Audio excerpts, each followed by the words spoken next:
everywhere we look, there's more. They've painted it on these windows. They've painted more murals.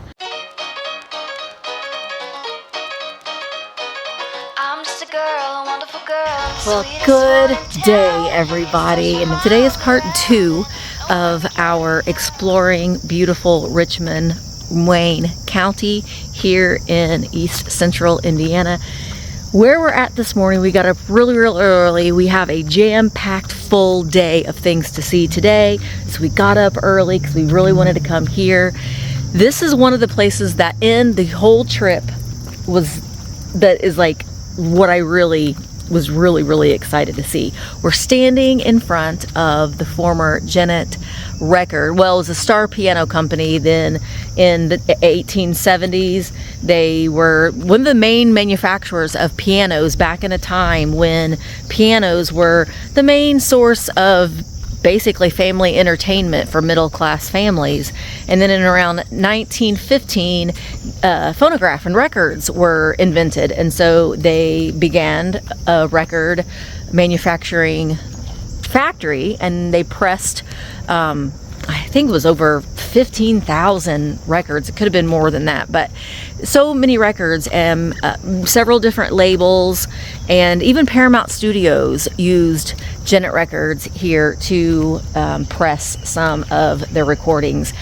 The history, now we're standing in front of the factory, what's left of the factory. They do rent this building out for private events, and it's just nestled here in rural Richmond, Indiana. And they've converted this into a park. It is ran by the Parks Department here in Wayne County, and they've restored it. They spent over $1 million restoring the property and turning it into what it is today. We're going to walk over here and see some of the people who recorded music here, and the names will surprise you, and the history that's in these walls and in the walls that are up here at the former site of the recording studio is very impressive. Now, one of my very favorites, one of my favorite songs ever recorded is Stardust by Hoagy Carmichael. Now, Hoagy Carmichael is a fellow Hoosier. He was born and raised in Bloomington, Indiana, which is very close to where I live. And I'm going to be doing another video on Hoagy Carmichael very soon. But today, well, Stardust, let me back up and say, oh, look at that ghost sign up there. That's original. That's an original sign. I'm surprised I stood there that long. I know. I was lost in the moment. That was a big locust.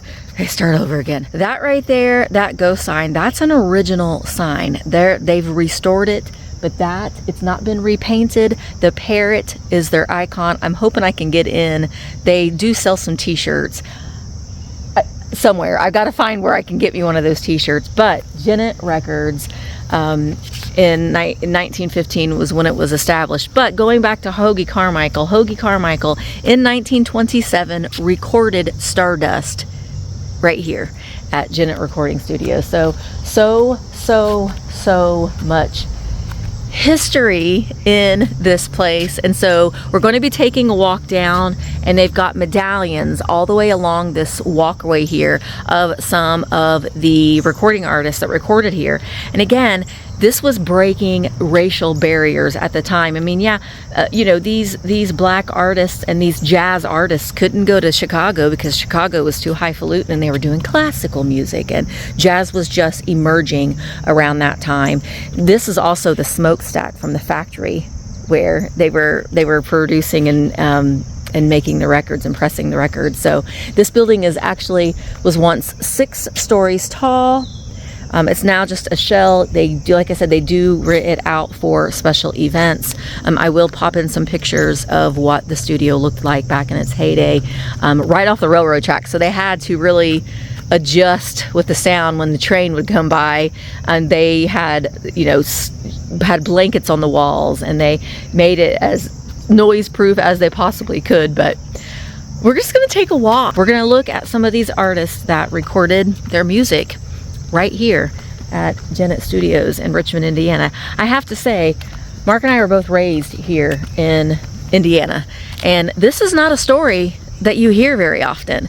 So I was so surprised when we were invited to come and explore the county that one of my most beloved songs that I love so much was recorded right here in 1927. That's amazing to me. All right. Over on, I believe we're going to walk over. There's a sign up here that will notate where the recording studio once stood. But you just think about the history of this place. I'm just going to pan around so you can see the grounds a little bit more. There's the smokestack. And they've made this into a lovely trail. So we're here. What time is it, Mark? There's Mark. About 8. It's about 8 o'clock in the morning.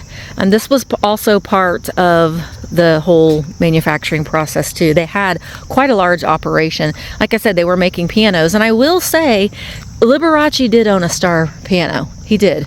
Wasn't, Liberace loved a Baldwin, but he did own a Star piano. But these medallions here notate all of, not all, but a lot of the more famous artists. Like here's Hoagy Carmichael. You can see the new generation. Now I'm going to be looking for records now with this Gennett label. Hoagy Carmichael. He passed away in 1981. Gennett Records, Richmond, Indiana, and it's like a mosaic. Kind of almost looks like stained glass. So the medallions themselves look like a 78 size record because that's what was pressed. That's what was popular at that time. Now we do 33s. Hoagy Carmichael, in 1925, he made his first recordings in Richmond from the Gennett label and first recorded his famous song Stardust in 1927. So, Hoagy, we're going to be revisiting you at some point. Jelly Roll Morton was one. He broke the racial lines. We'll get to Jelly Roll's medallion here shortly, but he recorded the first interracial recording happened. Well, we're going to get to the recording studio where it once stood. I believe is up the way a little bit, but we have Homer Roadheaver, gospel singer. There were a lot of gospel musicians as well. There's going to be some. This is Alberta Hunter, considered the first lady blues singer. She had a long career, a singer, composer, and an actress. She recorded in 1924. But you're going to see some names that you're going to recognize. Like this guy. You know a fella named Duke Ellington? Yeah. He recorded for Gennett in 1926. He was among the most accomplished musicians of the 20th century. So this guy, really, when I did my research on this a little bit, here's Jelly Roll Morton. There's Jelly Roll right there. Jelly Roll Morton in 1923, he recorded in Richmond for the Gennett label with the New Orleans Rhythm Kings and on solo piano recordings many of his celebrated original songs. So I'm really wanting to do some more research on Jelly Roll and some of these early musicians. So here we've got Charlie Patton, 1929. Oh, now his does say Paramount. See, we've got the Paramount label right there for Paramount Studios. So Paramount Studios had records pressed here for their labels as well. Champion, they did, Gennett had their own recording label, but they did pressings for other labels as well. So Ernest and Hattie Frost Stoneman. And here we have Fats Walker. Thomas Fats Walker was a gifted jazz pianist and singer as well. He recorded on the Gennett label in 1924. I mean, it just goes on and on and on. I think that this is an amazing tribute. It's amazing. Gene Autry, you heard of him before? He recorded for the Champion label here at Gennett Studios in 1929. And here we've got a group of musicians for the Gennett label, the New Orleans Rhythm Kings. Here is Fletcher Henderson. He recorded in 1926 on the Gennett label. Now the railroad tracks, I do believe, ran just beyond the tree line here, and they would have to stop recording or make adjustments. Here's Bix Better by Beck, 1924, Gennett label. Not trombone, trumpet player. The railroad tracks may have came right through here. They may have actually, you're right, Mark. They may have been right here. Because we have foundations for more, there was more factories, so that was one, but there were more buildings. It might be. Red Nichols, 1922. So it was the heyday of jazz in the 1920s. Artie Shaw, we've heard of him, right, on the Gennett records. He was one of the greatest clarinetists, composers, band leaders of the 20th century. He lived a sordid life, Artie Shaw did. I do believe that I think he was dated or married several starlets and had a sordid, he lived a life, that guy did. Bill Big Bronzy, 1932 on the Champion label. And they do have some spaces. I don't know if maybe they'll add more. And then we've got Stoney Betchett. Sydney. Oh, Sydney. Pardon me. Sorry, Sydney. He played the clarinet on the Gennett label. We're getting up here to, I believe where this sign is, might be where the studio once stood. Here is Vernon Dahlhart.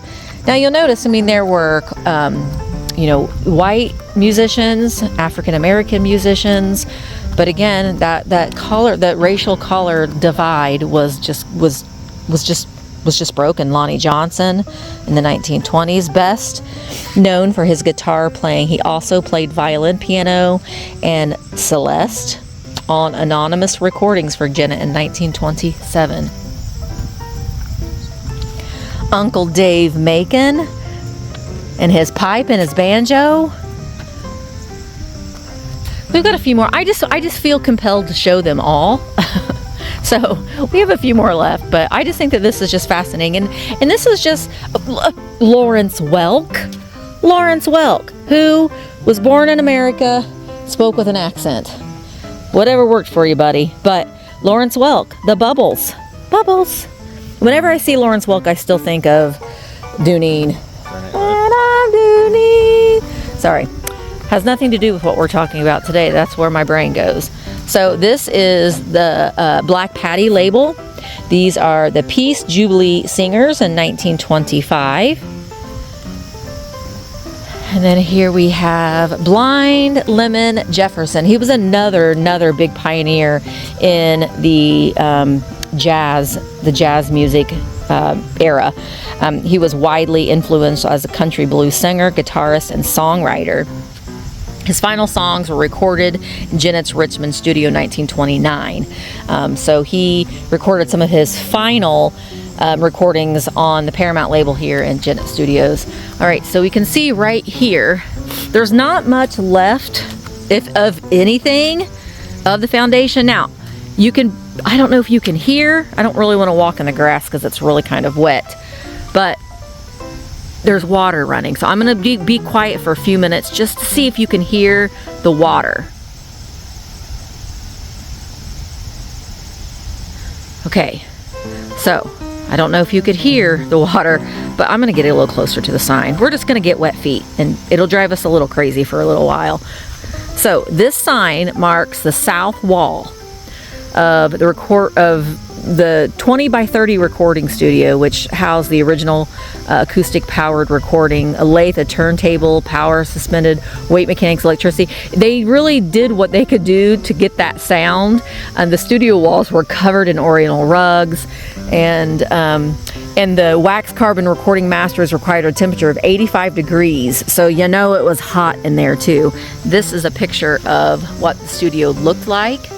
Just a ragtag studio, but right here where this sign is notates the south wall of well, this is the north wall and this is the south wall, but right here was where Stardust was recorded in 1929. I just can't wrap my brain around that. Like, you're standing in, I love anything entertainment history, so you're standing where history was made.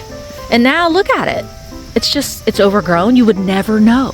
You would never know. And this is why we need to do what we do to make sure people know about these things. And this is why it's so great that the Parks Department out here in Wayne County did this memorial, because it's keeping these people's memories and all of the works and all of the hardships that they had to go through to get to where they were and to make their dreams come true happen. And that's a story that needs to be told. So this guy, you might have heard of a man named Louis Armstrong, right? He's a legend. He remade his first recordings ever here in Richmond for the Gennett label as a member of King Oliver's Creole Band. Now, he decided to branch off through the advice of his wife, very smart lady. He was heavily influenced by his wife, which she was very smart. She influenced him to break off and form his own, break off and be a solo artist, and we're all blessed that he did. Coleman Hawkins, he was a tenor saxophone player for the Gennett label. Okay, we've got 4 more, but we need to show them. We need to show them. Here is King Oliver. Now, King Oliver was the band leader that Louis Armstrong was with before he decided to branch off on his own. Very successful musician in his own right. And I know on the drive down here we were listening to Hoagie Carmichael. You just you want to get fully immersed in the history. It is a very nice walking trail. We've seen several people walking. So it's a gorgeous morning. So Guy freaking Lombardo. I kind of tease you, Guy, a lot, because I do a lot of thrift shopping, and you do see, I don't know if Guy Lombardo made the most records ever produced by any person, but you see a lot of Guy Lombardo records at the thrift stores. I don't know why, Guy. Maybe you made tons of records, but Guy Lombardo founded a popular dance band known as the Royal Canadians. Oh, Canada. Now, I don't know, Guy, were you Canadian? Let me know in the comments. Was he Canadian? A Canadian. Oh, he was you were a Canadian. Yay for Canada. We like Canada. Wendell Hall, songwriter and radio music host, played many instruments, most notably the ukulele. I love the ukulele. And then, oh, this one's all chipped away. What happened? Georgia Tom? I don't like to see that. This is the first one that I've seen that's kind of chipped away. He recorded blues for the Gennett label 1928 to 1930 using the name Georgia Tom. After 1932, he was most famous for writing and performing gospel music. And that's the end of the trail here as far as the medallions go, but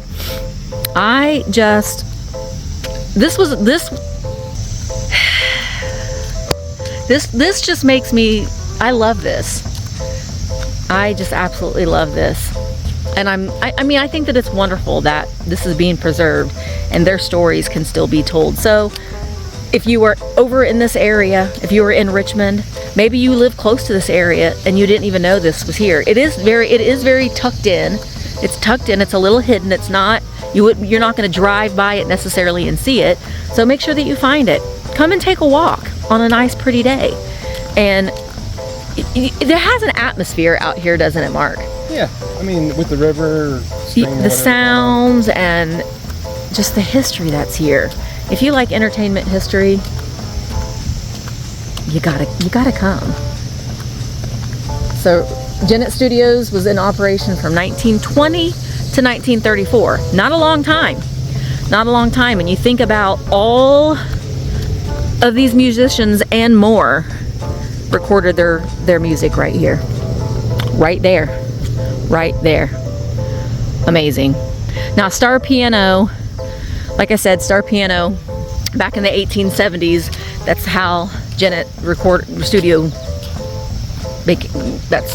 That's how they started. They manufactured pianos, and then times changed, and they said, "Hey, how about we do records?" And they did, and we are glad that they did. Also, take a look at these hydrangeas. They're huge. They're big hydrangea bushes. Mark says we need to come in here and take a peek inside. They do have a farmer's market here. Just like an event center. Yeah, it's like an event center. And they've got some pictures on the walls of some of the recording artists.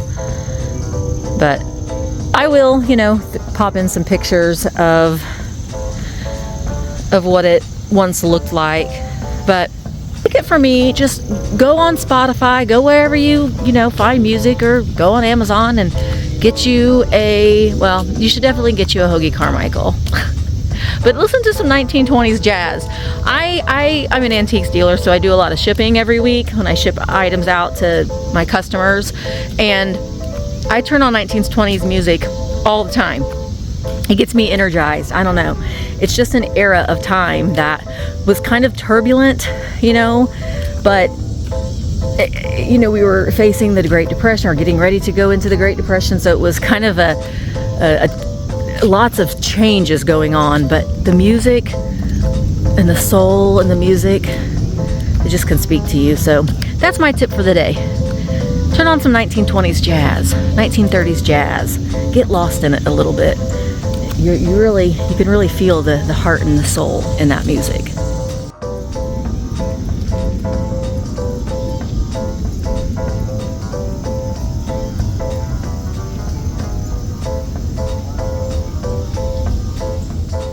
Okay, now we're getting ready to go have breakfast. So once we get to our breakfast spot for the day, we'll show you around a little bit in there and show you what we got to eat for breakfast. Okay, we're having breakfast at AJ's Diner here in Richmond. Came highly recommended by the ladies at the Tourism Bureau, and it's another packed parking lot, which is a good sign that the food's going to be excellent. So we'll have breakfast when we get in and get our food. I'll let you know what we got. Really cool little diner inside. All right, looking forward to our breakfast. Breakfast is served. I got a cheese and tomato omelet, white toast. Those biscuits and gravy look fantastic. And Mark got some hash brown potatoes, a little bit of hot sauce. I got a Coke. I'm breaking my Coke rule, but I just want a Coke. Mark got coffee. So it is. The Coke rule is only when I go out to eat. Let's cut into this omelet and see the ooey gooey cheesiness. I got 3 different kinds of cheese and tomato. It looks yummy. I'll take me a bite here. Okay, taking a bite of my yummy breakfast omelet. It's so good. Okay, Mark, you look like an angel. You got the sun shining in on your face. What do you think? Is it as good as my biscuits and gravy? No. Oh, thank you. That was the correct answer. It probably is, but it looks very good. We were just brought a cinnamon roll. So I gotta try the cinnamon roll. They're brand new this week. Oh, look at that. We've got some powdered sugar on the top of it. Oh, that looks so good. Right, homemade cinnamon roll. Oh, it's warm. That's fantastic. That is so good. Showing the menu here a little bit. They are just open for breakfast and lunch, but the prices, I mean, it's very like $4.50 for an omelet. Biscuits and gravy were a half order, which is what Mark got, was $4.50. So the prices you cannot beat. There is their address and their hours and their phone number. Breakfast all day. And I'll put their hours in. I'll pop their hours in on the screen. Oh yeah, they're open until 2 p.m. Saturday they close at 1 p.m. So just a sweet little diner, always busy, which is a sign of great food. All right, we stopped at one of the murals. Wayne County has so many different murals. There's actually a brochure on it, and we're going to be doing a video in the future of stopping by all of the murals that we can possibly find. But this one caught my eye. I don't really quite know the significance of why they are painted on this mural, but I want to show it to you. Bob's Tobacco, and look, there's Bogey and Bacall painted a mural on the side of this tobacco store. I just thought that was worth showing. Cool. Look at that. Do you see him? There's the man. There's Hoagie Carmichael. He's born in 1899 in Bloomington, Indiana. And oh, let me zoom in on you. Zoom in on you a little bit more, Hoagie. Fun fact about Hoagie, he was a musician. He was an actor. He was a songwriter. He was a lawyer. Yeah, he was. So I'm doing some deep dive research on Hoagie, and I'm going to be working on a dedicated Hoagie Carmichael video where we're going to visit some of the places in Bloomington that were very substantial in his life. But there he is, glamorized on that beautiful mural here in Wayne County. Look at that gorgeous mural, the jazz player. I'm not sure if that is supposed to be a specific person, but it's pretty cool. Very, very vibrant. I want to show you here. I'm going to do a pan over so I can show you the buildings there. But look at this mural here. The lady having her coffee with her dog. But the reason why we came over here, because I wanted to get a picture. I thought it was a little bit bigger than it is. But it's the come in and have a Coke little guy. So I wanted to show him. I wanted to actually take a picture of it and send it to Katie Vintage and Vinyl. But I think that's pretty cool. Come in and have a Coke, good coffee. I'm not sure what this building is. Hamburgers, breakfast, fresh cut fries. They're no longer in operation, but pretty cool. But I'm going to pan around here. Look how fun this row of buildings are, how colorful they are. Sorry, the sun's kind of in the way, but it's so fun, bright colors. And I love how Richmond really is embracing the art. So really, everywhere you look, you can see another mural. Oh, there's another one. Oh, there's another one. So I wanted to just show you those couple ones before. See the one on this side of the building? Yeah, it's really, really neat. So here is Gennett Records. This is the cradle of recorded jazz. You can see that was inside. Now, one thing that I had watched a little bit of a documentary, and you can see kind of that horn right there. So they would record their music, and the sound would it would record through the horn in the wall.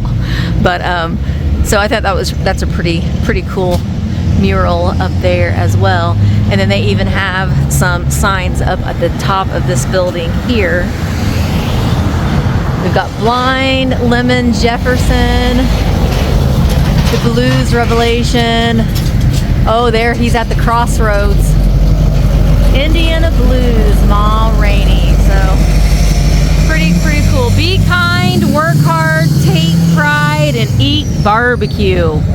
See, everywhere we look, there's more. They've painted it on these windows. They've painted more murals. Look up there. There's a sailor. What was that called? Like Love's Embrace or something like that. It's really, really cool. Oh yeah, there's a jazz player over there on the mural. So I love that they've, oh, kitty cat, meow meow, meow meow. They've really embraced the art. Really nice to see. You know, a lot of cities they don't want this, but this is cool. This is how you get people to come and visit.